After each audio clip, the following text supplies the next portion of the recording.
This is I've Got Scars, baby.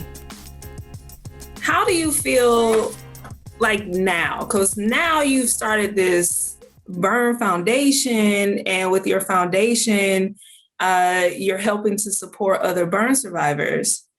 So what, because you mentioned, hey, I'm not 100% there yet, even though my organization is called Scars Uncovered, but I'm not always uncovered. Yeah. So, like, what was that like for you? What was it like creating an organization, even though you don't necessarily feel 100% uncovered yet? Okay. So, I have loved helping people forever. That is just in my nature. It's in my DNA. I don't care what it is, opening the doors or just whatever my friends need or something. It's just always been inside of me.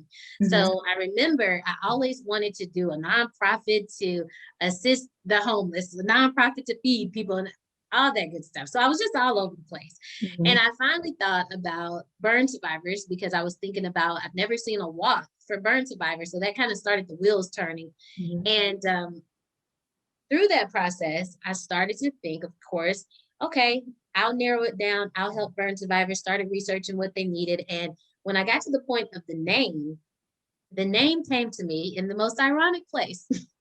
um, I was in the closet. So I was sitting in my closet. That sounds kind of crazy, but I was sitting in my closet and I was looking up at all of my clothes and I was thinking that day, what did I want to put on? So I didn't want to put on this particular shirt. I didn't want to put on that because that was going to show my scar here. I didn't want to put on this and blah, blah, blah. And I just kept on going through that. And I was sitting there in the closet and I was like, man, I just would love it to be a place where Mhm. burn survivors felt like they could be transparent. They can feel free to be themselves. They are comfortable enough with their own selves to just, just be free and be out of that prison that we keep ourselves in when we're trying to hide those scars. Yes. So just thinking about the chore it was just to pick out something to wear and to try and figure out, well, what am I going to cover up with so nobody sees or nobody stares and all of that. So that's kind of how Scars Uncovered came about.